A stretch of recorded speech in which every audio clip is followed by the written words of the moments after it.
let's take a few seconds to settle in, and then we'll get started shortly.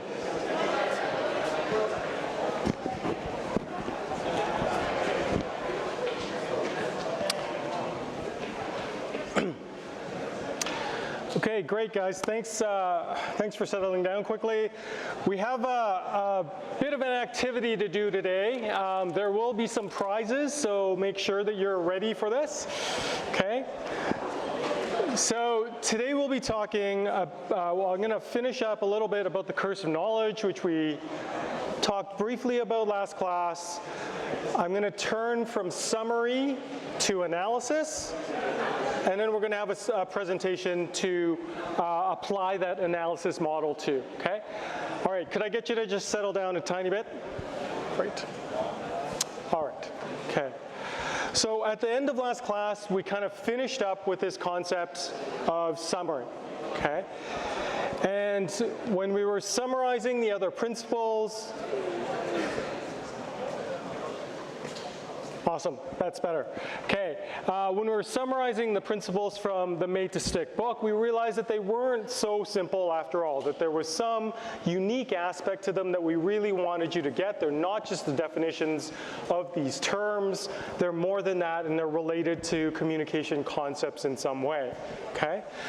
And we ended with the idea that all of these principles, right? Simple, unexpected, concrete, credible, emotional stories, they're always related to trying to communicate a core message and making sure that we have one, and against this idea of the curse of knowledge, okay?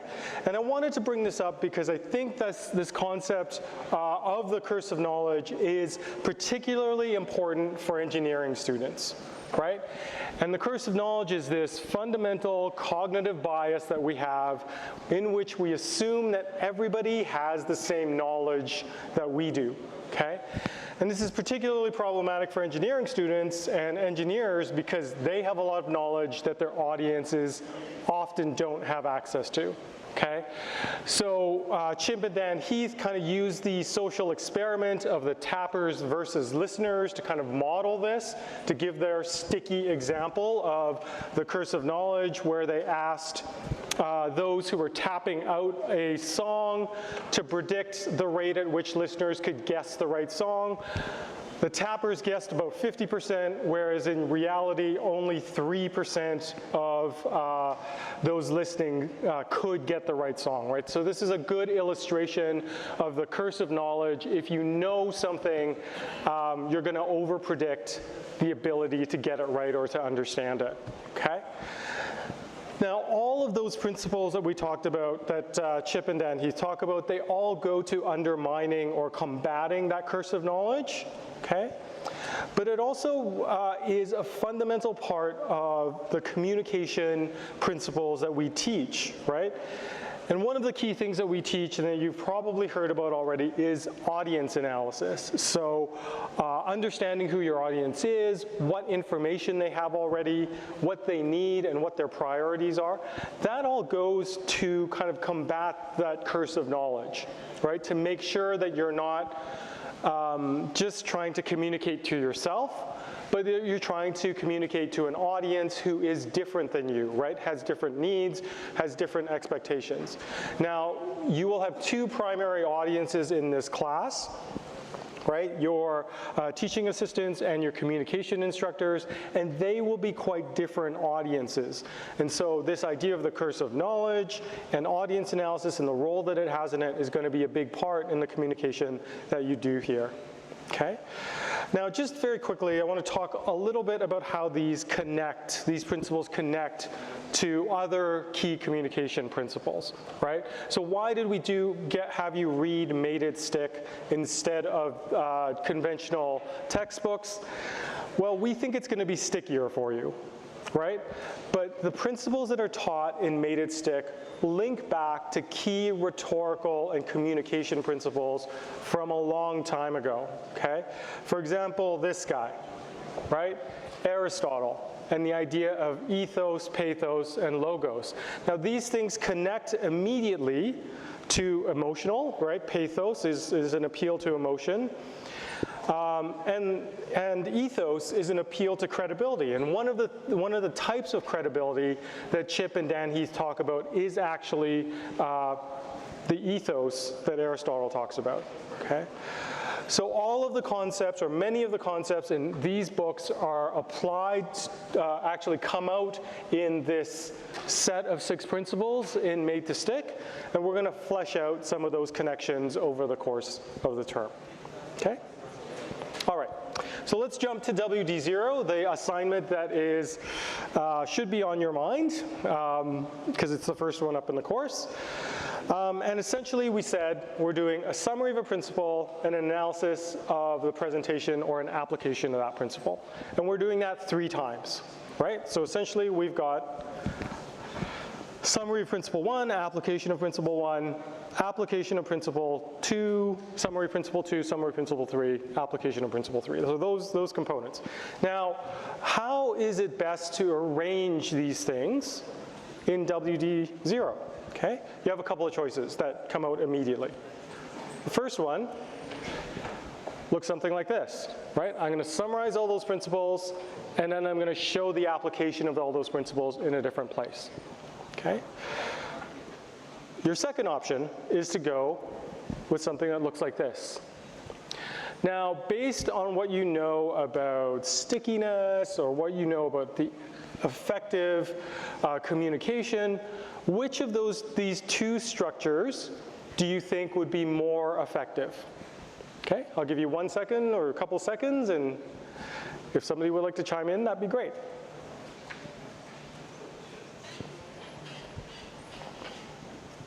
Which of these structures would be better?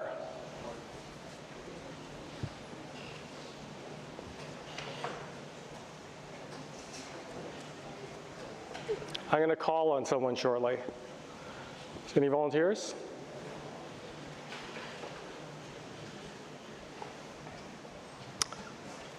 Okay, C14, you saved the class. The second example.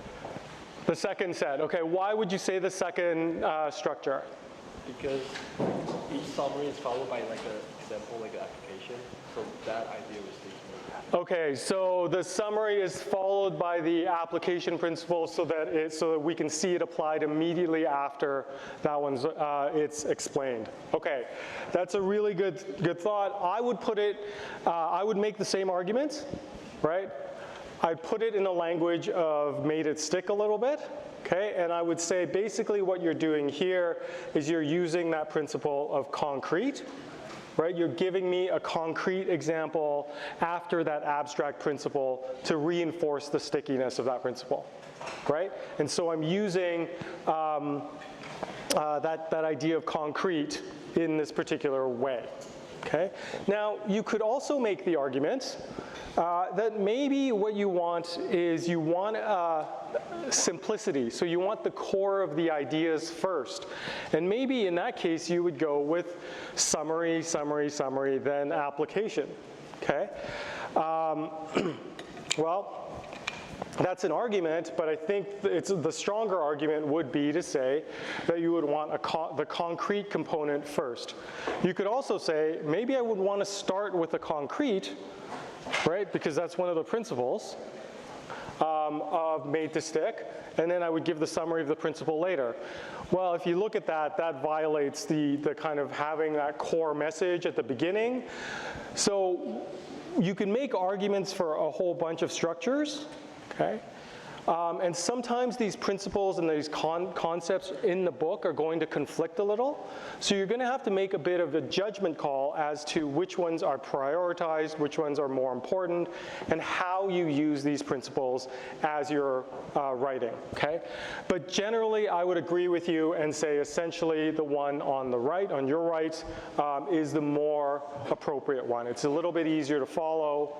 It allows us to see the application of the principle immediately after it arrives, okay? Now, let's turn to analysis, okay? So we've done summary, we've kind of talked about that. We have the structure of WD0 set out, okay? And for the analysis component, essentially what you're doing is taking those three principles and showing us how either the speaker makes use of that principle to effectively communicate a message using this concrete evidence from the book and then the presentation, or you're saying, hey, you didn't do a really good job of this. Here's how you could have used this principle in order to improve the presentation. Okay? Now, we're going to do a sample analysis here, and we're going to do it on this, the first 5 or 6 minutes of this talk. Now, I think you know who this is, right? Everybody is familiar with Steve Jobs. Does anybody want to hazard a guess as to which keynote this is from?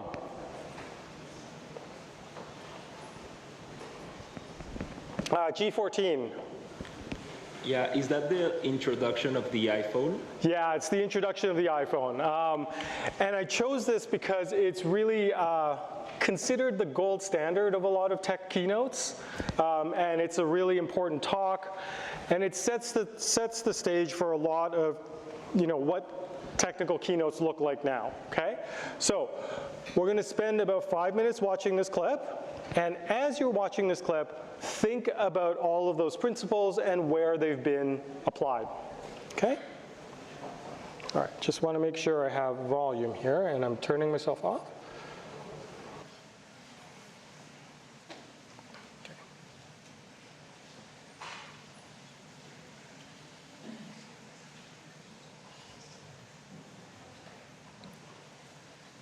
This is a day I've been looking forward to 2.5 years.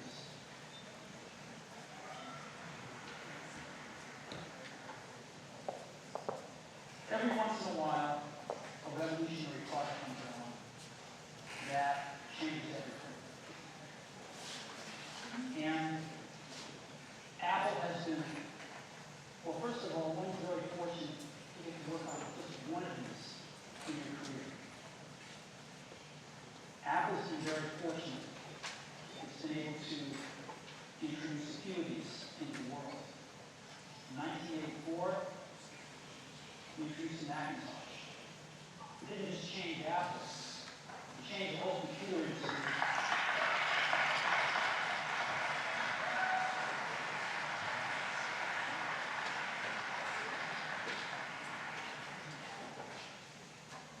In 2001, we introduced the first iPod. And it didn't just change the way we all listen to music. It changed the entire music industry. Well, today, we're introducing 3 revolutionary products in this class. The first one is a widescreen iPod with touch controls.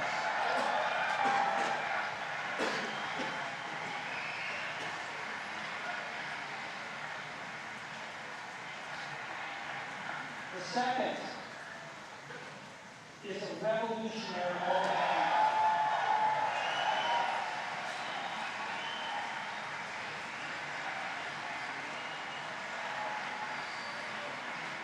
And the third is a breakthrough internet communications device.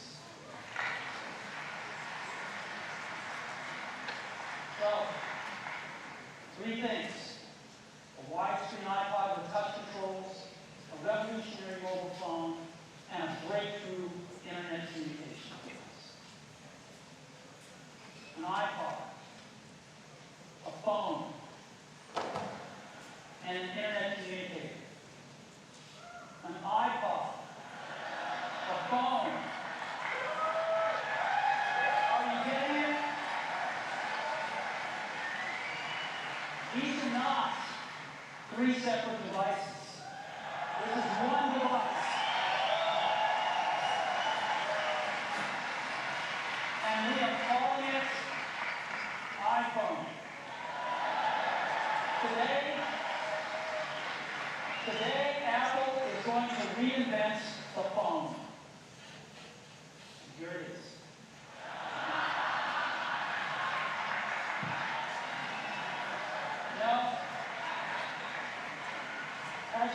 there it is, but we're going to leave it there for now.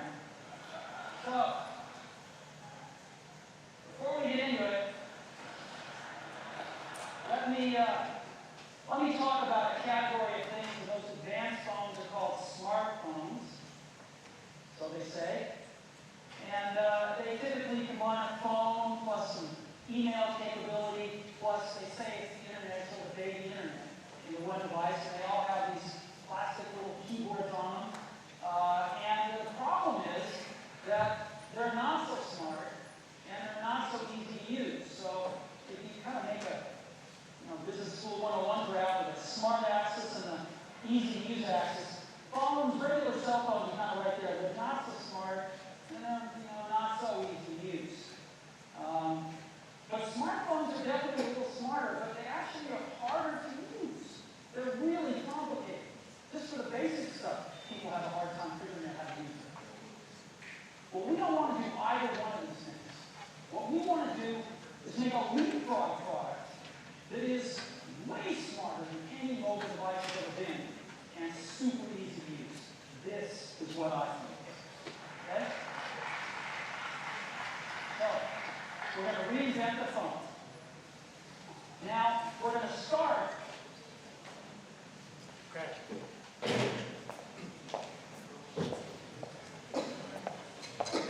So that was just a brief 5-minute clip from a much longer talk, okay?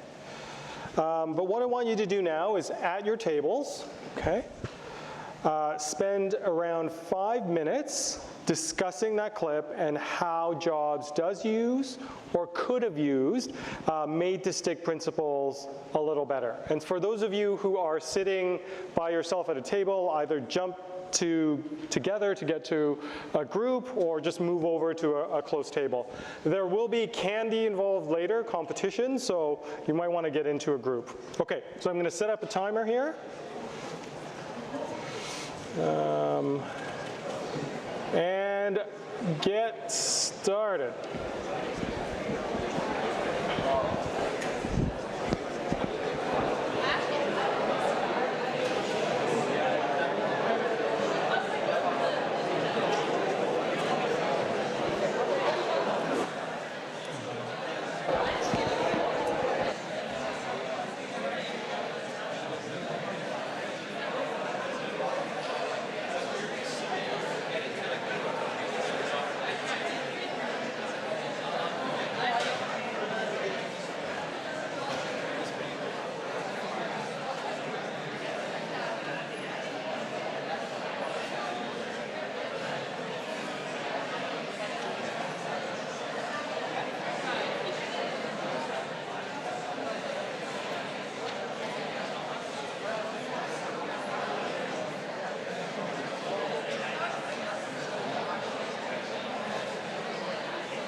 Sorry.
Okay.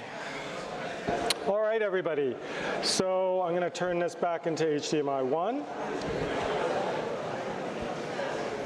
Okay. So I heard a lot of good conversation. I saw people talking up there as well. So let's see what we were able to find. Okay.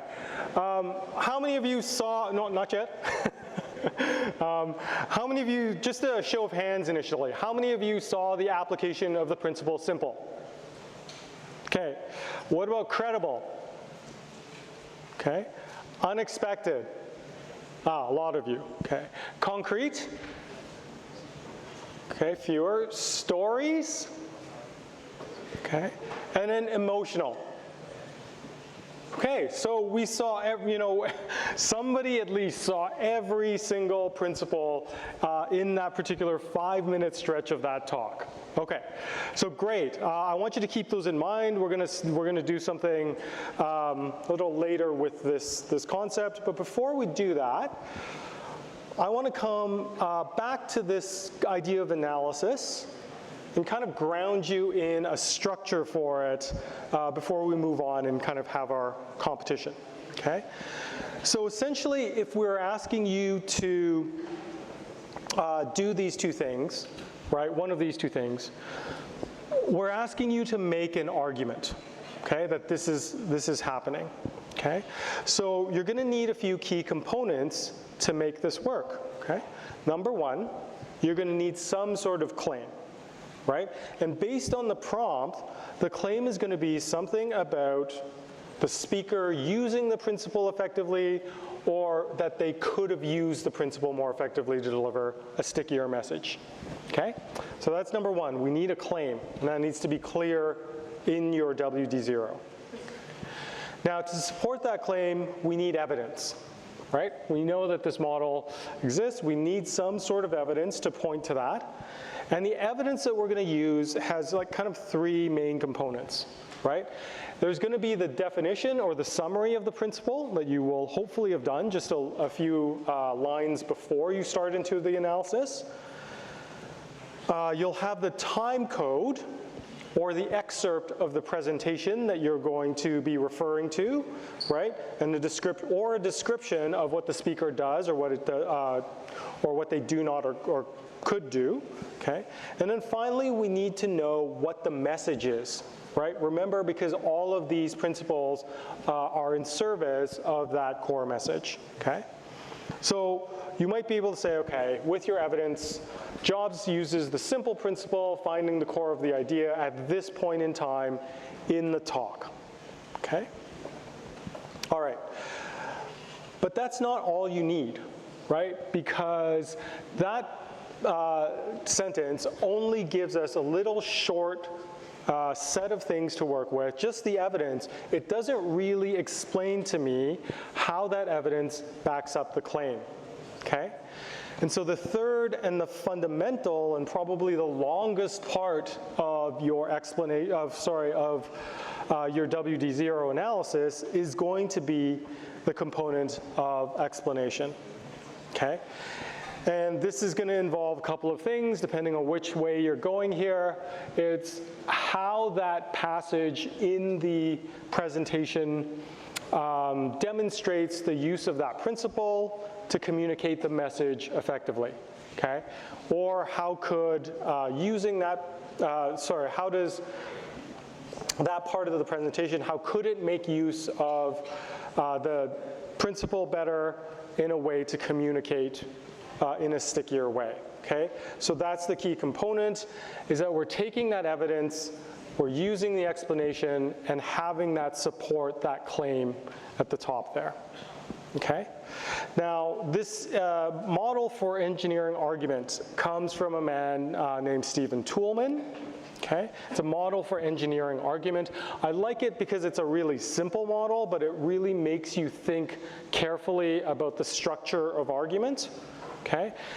And I think about it in two ways. It's not only a model for making arguments in engineering, it's a model for designing or engineering arguments as a verb, okay? All right, so that's the framework we should be working with as we're working through WD0. okay? And so we have a lot of really good ideas already, a lot of good ideas about that principle and how it works. And we have some prizes here, okay?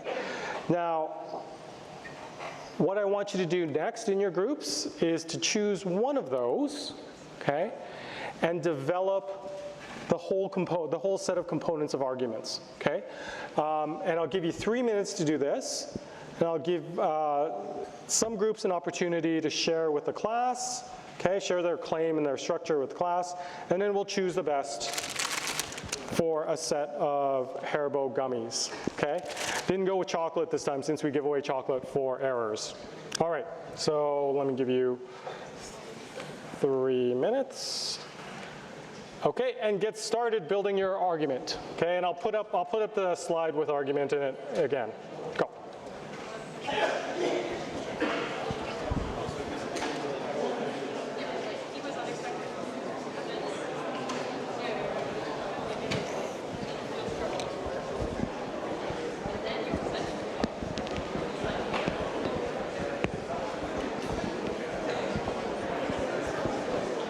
Did you choose one? Did you choose one? Yeah, it's I'll shut it off.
Okay, guys.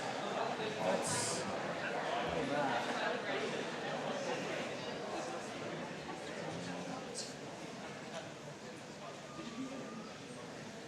Okay, so we've done that. All right, who would like to share their argument or claim, evidence, and explanation? I think your mic might be off. Oh, sorry. Yeah, thanks.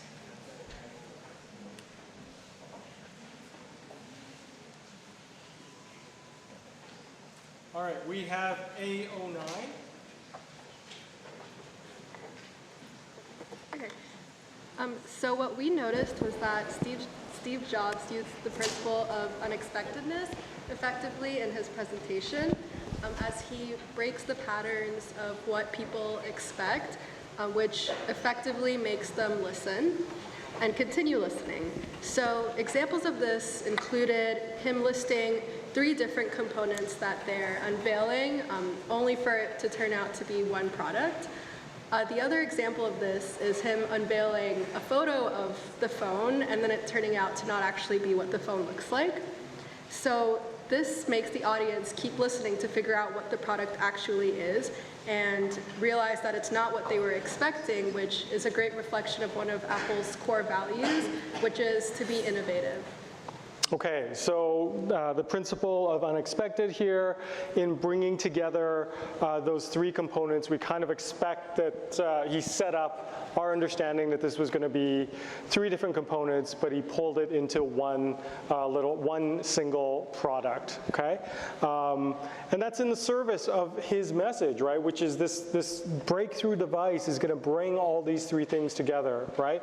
And it's unexpected in a way that's related to the core message. That's a really good one, okay? Let's go with ece6. Yeah, so we decided to go with the credibility principle.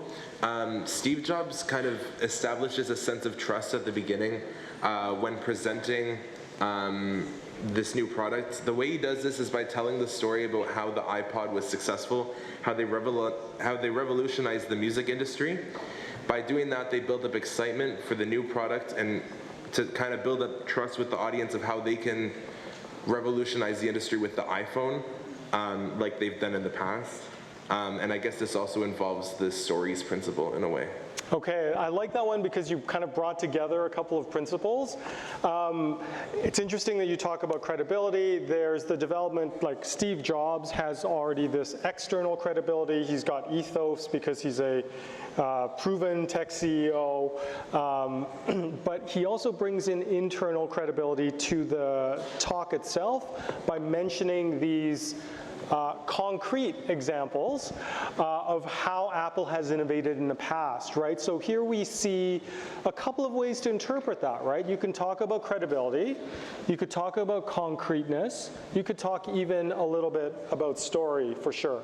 So really good idea there. Okay. Thank you. Let's move to F06.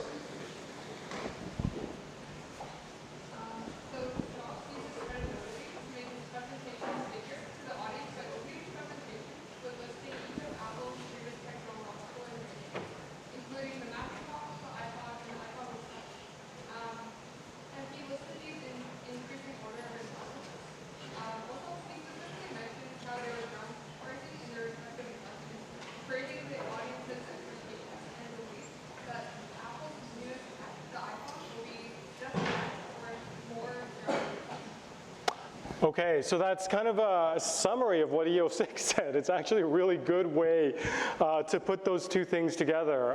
Really sound kind of summary of what we said, focused on credibility, right? So good job there. Let's go with G13. He uses the Oops, hold on 1 sec, sorry. I don't know what happened. There we go.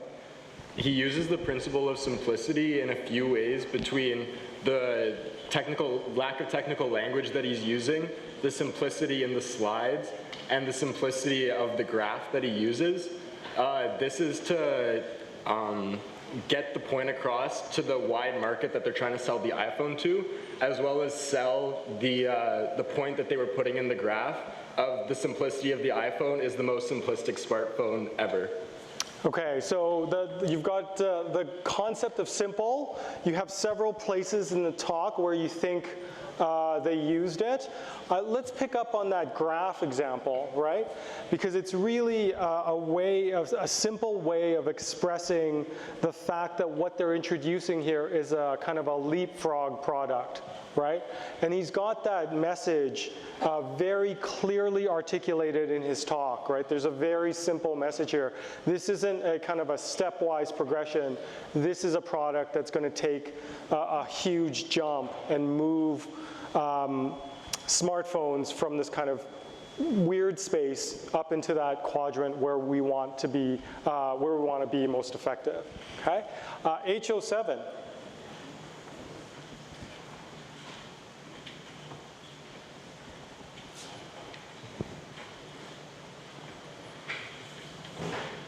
Was that accidental? Are we ready to go? We want to compete, right?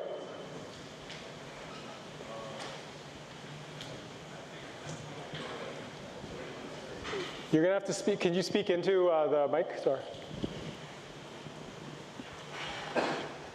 Okay, you don't want to, you're going to pass up your opportunity, or? Okay, we'll pass. All right, so those are 3 really good examples already. Okay, so I just want to have a sense of, I'm going to have to split the credibility one if that comes up, okay? Can I have a sense of hands for unexpectedness? Who would vote for unexpectedness? Okay. Who would vote for credibility? Oh, even. And then who would vote for simplicity? Okay, I'm going to say that that actually went to unexpectedness. So A09 will get the candy. Okay, good job with that. Okay.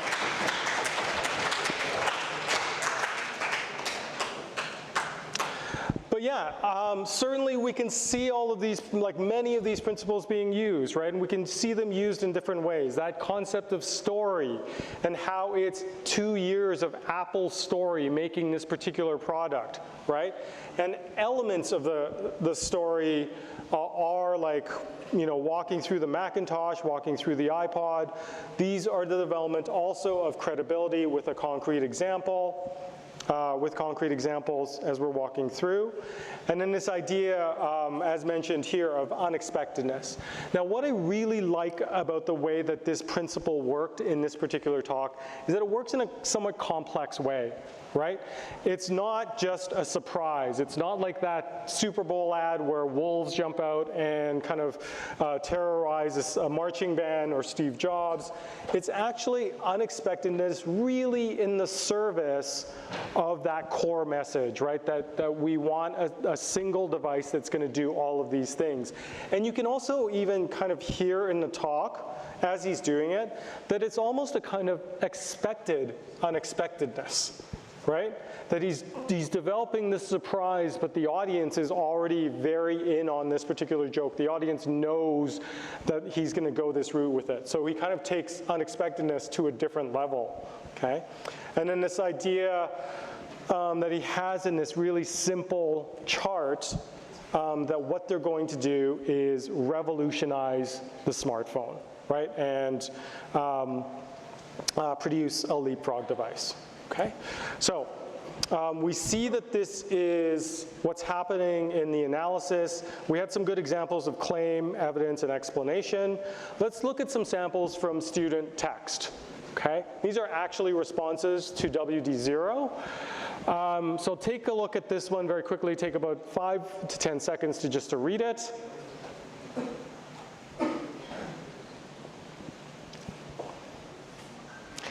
And I think you can probably see very quickly this is not a very effective argument for the use of emotion in the Jobs talk, right? There's barely a claim here. There's like, I think that the principle of emotion is presented by Jobs at the very beginning of his presentation.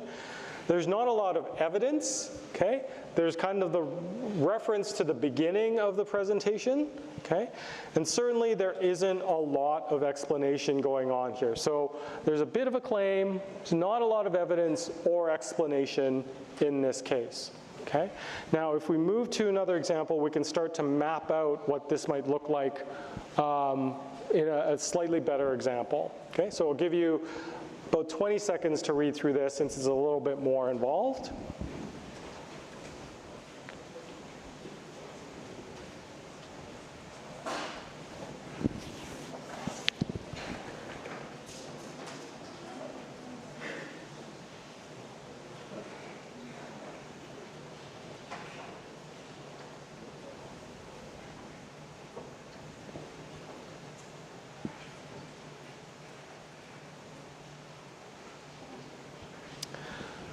Okay, and in this example, you can see these separate elements a little bit more clearly, right? So clearly there is all of these three components here. You can see that there's a claim that's clearly articulated, right? Jobs applied this principle when he explains Apple's core intention with their new product, okay? You have evidence that's being presented here. You have the principle that's being explained in a very specific way. You have parts of the talk that are being mentioned in the actual passage that's doing the analysis. And then the rest of this passage is what's doing the explanation of this particular principle and how it applies to this particular segment of the talk, okay? So those three components can kind of be seen in this passage, and you can kind of work from that as a model for how to kind of explain a principle in a very particular way, and also to apply it to a talk. Okay, so I'll draw your attention to a couple more things before the end of class today. Number one is the rubric and assessment for WD0. This is up on the assignment. It's what we'll respond to your WD0 with. And I want to draw your attention to the fact that it says currently in draft, okay? All of my rubrics are always in draft until the end of until the submission date, okay? And that's in case there's an argument, or not an argument, but a discussion on Piazza about what some elements mean, and I may make some small changes to this particular rubric, okay? But it's not gonna change substantially. You can see that what we've talked about in the last couple of classes are reflected in this particular rubric, okay? But if you have any more questions about it, feel free to ask me or ask on Piazza, okay? I'll draw a couple more, your attention to a couple more things. So there's the analysis component and the summary component. There's also this is a document component, which means that it has to have an introduction and a conclusion, okay? And we've kind of laid out some of the parameters for what would make a good introduction or conclusion. We'll give you some examples here, okay? In multiple and interesting ways, Made to Stick is relevant to Steve Jobs' introduction of the iPhone. This report will show us how the book can be applied to his keynote. This introduction is going to be somewhere between unsatisfactory and satisfactory. Gives kind of a purpose statement, but doesn't really give us a heck of a lot of information about what's going to be in your WD0.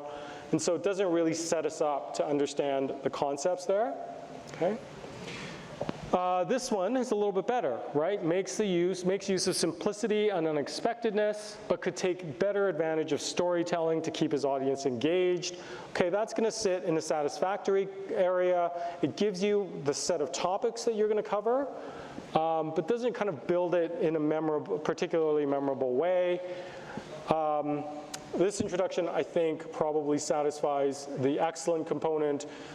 It is as if Steve Jobs planned his 2007 iPhone announcement with Made to Stick in mind, deploying the principles of simplicity, unexpectedness, and credibility to convince people that the iPhone is indeed a revolutionary product they would want to own. So not only is there the three components there, there's the integration of the core message in that particular introduction, okay? So try to build an introduction and conclusion that is able to do that sort of thing, okay. I will say very quickly that this particular talk remains pretty much a gold standard for tech keynote presentations. So it can be kind of difficult to see how principles could improve it, okay? If you're looking for examples of how to do that, there are two very recent keynotes that I think you should look at, okay? There are these ones. Does anybody know what keynotes I'm referring to, or what product announcements I'm referring to?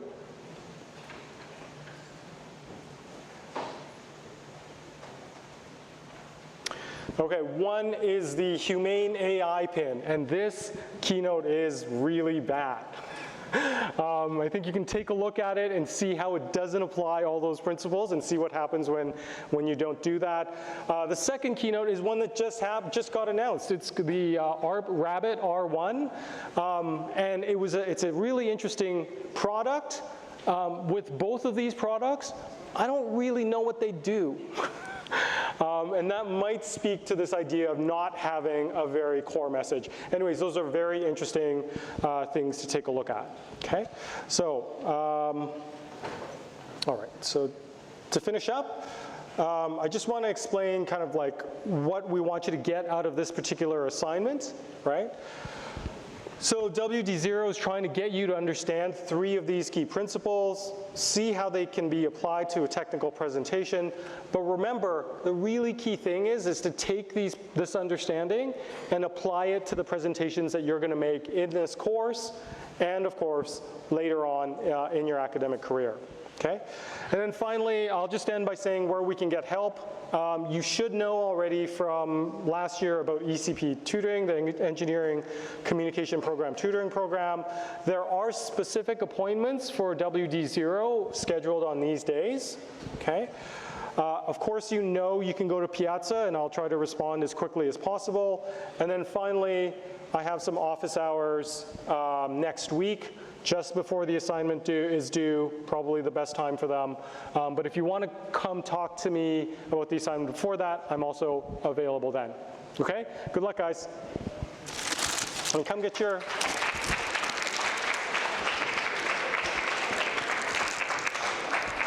Sorry.